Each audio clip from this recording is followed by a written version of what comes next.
before we get into this picture,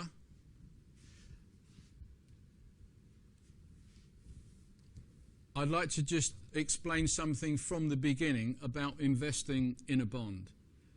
If this is the issue date of a bond, now I'm going to put a date against this and say this is 1st of June. I'll put a year to it as well. 1st of June in the year 2000.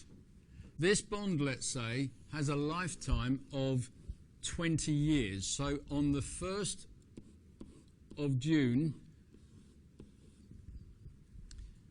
sorry, I beg your pardon. On the 1st of June in the year 2020, so the bond has a lifetime of 20 years, this is when the issuer will repay the capital value of the bond.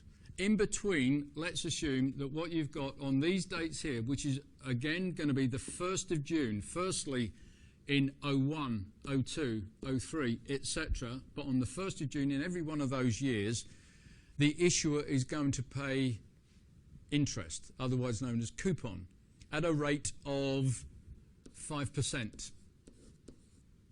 So that's the annual rate of interest that's going to be payable. So if at this point in time here, if this is you and you invested 1 million, I'm going to say this is a US dollar denominated bond, so you have 1 million to invest. You like the look of this bond, you choose to invest at this point of time here. Actually, the cost to you is likely to be this: 1 million multiplied by 100%, meaning the cost to you, unsurprisingly, is exactly 1 million. If you held the bond for the entire lifetime, you would also get back that sum at the end in 20 years' time. And in between, you're earning 5% if you choose to hold the bond throughout its lifetime. So what then happens if we take that and expand this out and say this is 1st June 2000, 1st of June 01. So what's going to happen then? You've paid your $1 million to the issuer here at that point in time. If you reach the end of that first day, the 1st of June in the year 2000, and you have not sold it, you have not sold the bond that you've bought by the end of that day, you would have earned 1 day of interest. How would you calculate that? Actually, it's the quantity of what you own, 1 million, multiplied by 5% in this example, because that's the rate of interest on our previous page. That gives you interest for 1 year. You then would divide that by the relevant divisor, and I'm going to say in this example it's a divisor of 360, and therefore you'd get interest for 1 day. So you would have earned, if you hadn't sold the bond at the end of that day, you would have earned 1 day of interest.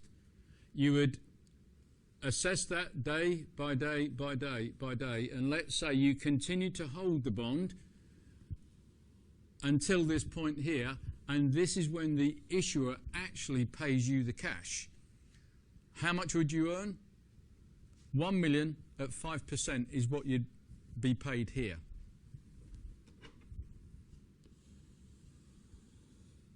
Then what happens? Well, the same thing happens over again. You start, so that you have received everything that you're owed in an interest sense as at this point in time. You start over again. But let's say you reach this point and you decide to sell. This is where accrued interest comes into play.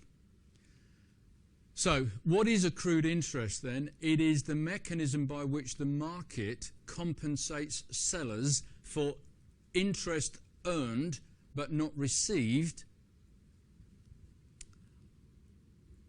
since the last time the coupon paid. So if we're here right now, what you do, you look back. When was the last time the interest paid? So I'm going to put a date against this and say that this date here is the 1st of September in 01.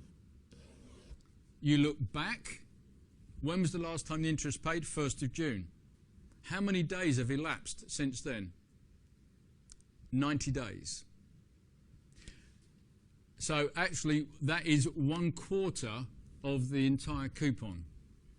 So if you were the seller, what you would then do is to go through this calculation, 1 million at 5% divided by 360, and in this example now multiplied by 90 to give you that cash value. So the seller would receive the cash value of 90 days when settlement occurs. So therefore, the cash value of this trade from the seller's point of view would be quantity, 1 million, at the price at which you've negotiated to sell. Now that price could be, I said you bought it here at 100%. It could be that you're selling it at a price of 101%.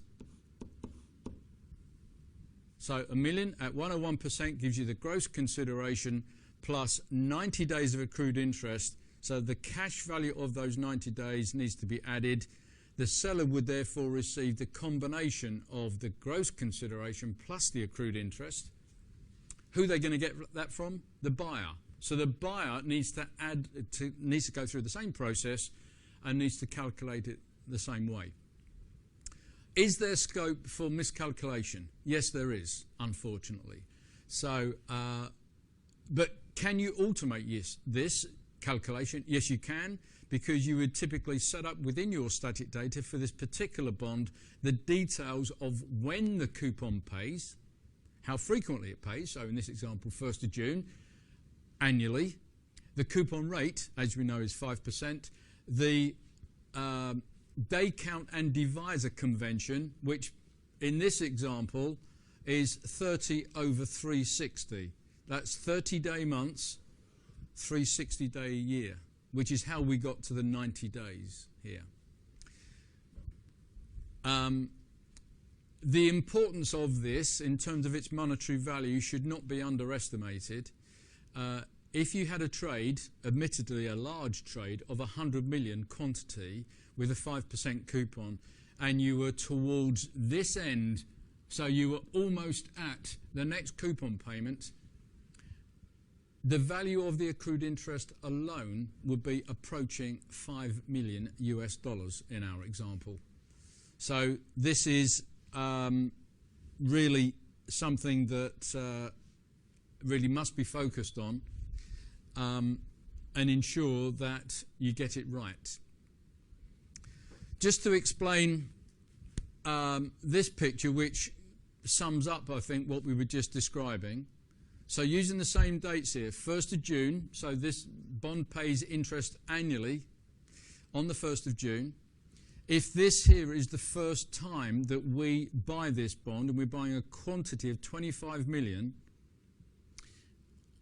as a buyer, just as a seller would, you look back to the last time the interest paid, which was here. How many days have elapsed between that coupon date and the value date? I would emphasize it's not trade date, but it's value date. And in this example, that's 246 days have elapsed since the last time the coupon paid and up to the value date of this trade. And by the way, how you would go about where you start counting and stop counting, you include coupon date, you exclude value date. So at this point in time, once settlement of that trade has occurred, we then are the owners of 25 million. That's the quantity of this bond. We've settled the purchase. We continue to hold it. We do not sell it before this next coupon payment date, at which point, of course, we receive an entire year. So we've paid out 246 some months earlier. We now will receive 360 at this point here. Now, so that would be reflected like that. we continue to hold. We've still got 25 million. We then sell 20 million of the 25 million that we own, for which we require compensation for 47 days, because that's the time gap between the last time the coupon paid and the value date, but only on 20 million. We're still the holder of 5 million.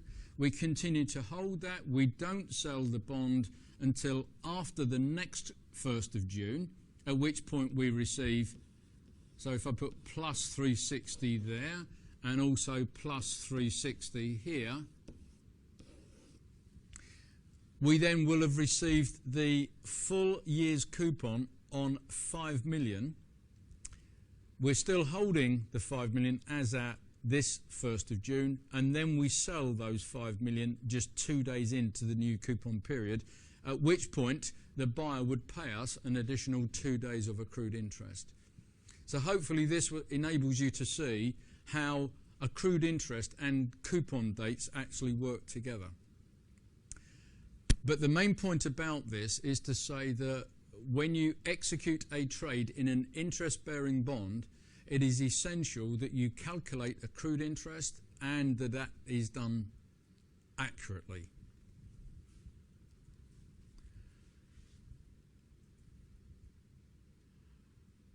Okay, continuing with the information that may be enriched, commission, if applicable. So some trades are traded with commission, others are traded on a net basis, where it's an all-in price. The net settlement value is the final cash amount due to the counterparty or due from the counterparty. We were just discussing the charges for equity, SEC fee, stamp duty, and for bonds in form of accrued interest. The firm's custodian SSIs, the standing settlement instructions, and the equivalent for the counterparty as well. So the firm has standing settlement instructions, so does each of the counterparties. The SSIs can be represented in tabular form like this. Just briefly, if we take a US equity, IBM Corporation common stock, the security group is equity. Really, that should say US equity to distinguish it from, let's say, Australian equity.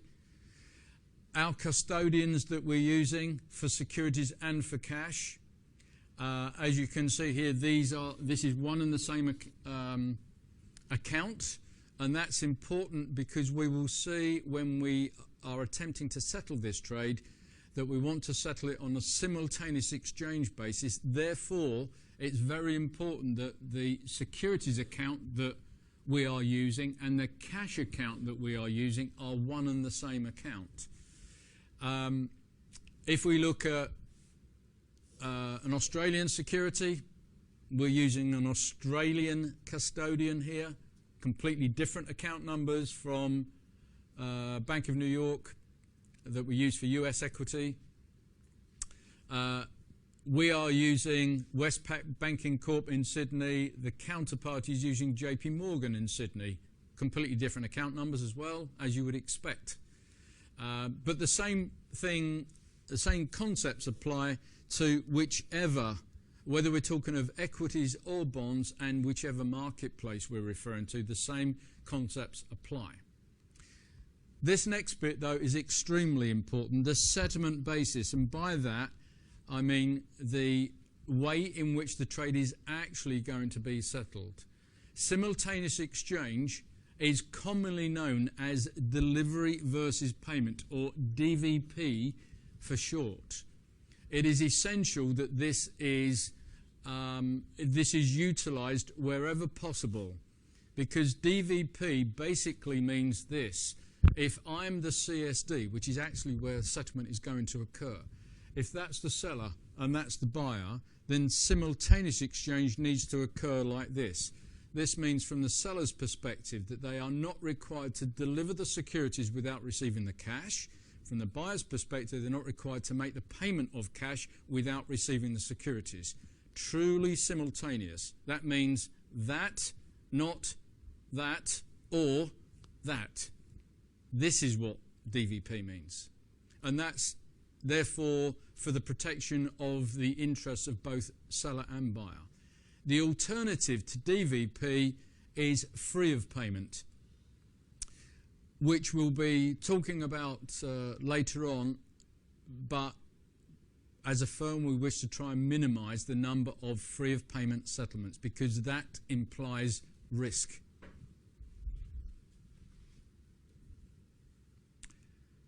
What happens if information is missing from static data? Enrichment won't happen. We need to find the missing data and insert it. We need to resubmit the trade.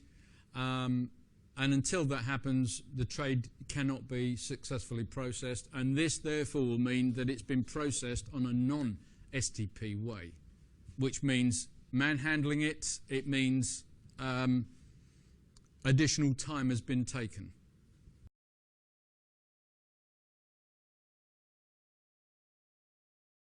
Welcome to Trade, Enrichment and Static Data. In this activity, you'll practice using concepts from Section 3 of the course to understand how enriched trade data supports accurate settlement. This hands-on learning activity has 5 steps and takes 60 minutes. You'll start by reviewing a skeleton trade and identifying which static data elements are required to enrich it. Then, you'll simulate adding settlement and custodian information based on real-world market logic. Next, you'll calculate the net settlement value of a bond trade and estimate the SEC fee. You'll also compute accrued interest for a bond purchase and add it to the total consideration. Finally, you'll reflect on why enrichment is essential and how missing or outdated information can create downstream problems. Let's get started and apply what you've learned in a hands-on way.